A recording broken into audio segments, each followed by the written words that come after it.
धन्यवाद सर को और इसके साथ साथ प्रदीप जलाने के लिए मैं मेरे साथ धन्यवाद।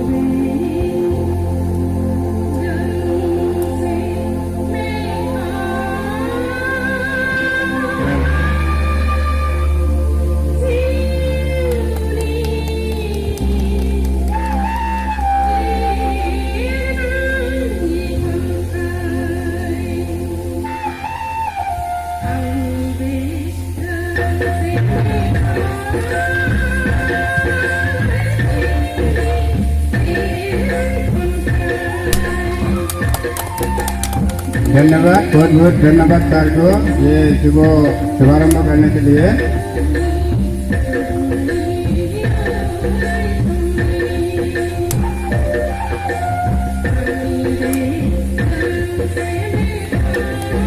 Thank you very much.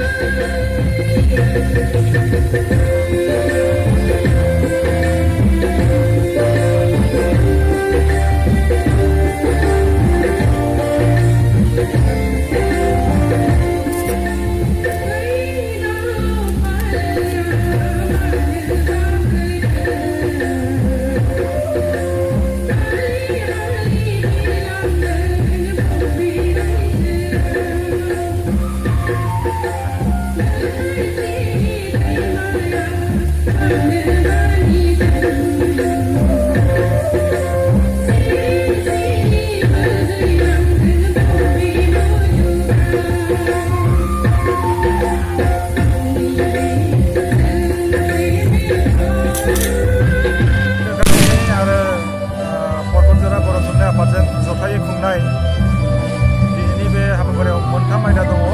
बे जाहैबाय थ्रु माय उइन्ड', पिपल इन दा बुक आरो लकादामेनि भइसेस। बियो साहित्य एकाडेमिनि मोनसे गनायथि मोनखानाय हाबाफारि। दा गिबि हाबाफारियाव थ्रु माय उइन्ड' बियो आंनि बिबानमोन। थारमाने आंनि नोजोरजों पद्मश्री डक्टर कामेस्वर ब्रह्म। बिथाङा जिउआव मा मावबोखो, माबायदि आदब खान्थिजों हाबा मावबोदों, आंनि नोजोराव बिथाङा माबायदि मानसि, बिनि सायाव आङो गुवारै बुंदों।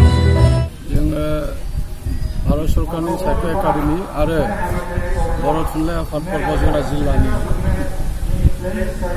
जथाय नाजानायाव दिनै बासबारि गोजौ फरायसालिनि लांगोनायाव बे मोनथाम हाबाफारिखौ लानानै बेवहाय खुंनाय जादों गाजा गोमजायै।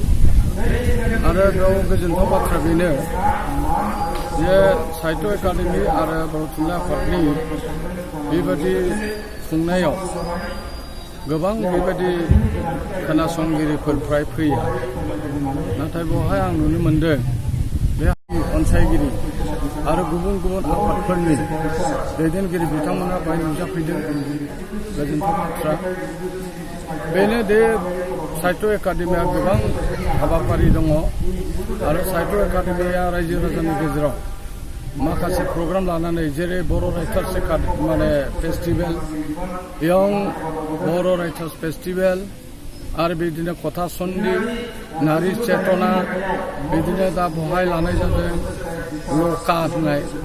बे लका होननायाव बहाय माने ट्रेडिशनेल डान्सेस एन्ड सं, थारमाने मेथाइ खननाय मोसानाय बायदिसिना सायाव बहाय माने दिनै ना गुरनाय बर'फोरनि ट्रेडिशनेल डेन्स, बे ना गुरनायनि सायाव बहाय बुंथिगिरि हिसाबै सुसिल हाज'वारिखौ बिथांखौ लिंबोदों।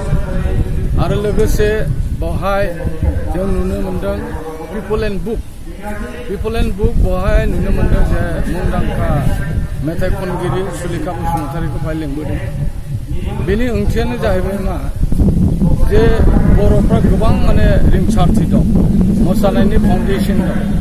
जेरै खायसेया बुङो 16 फाउन्डेसन आरो खायसेया बुङो 18 फाउन्डेसन दं।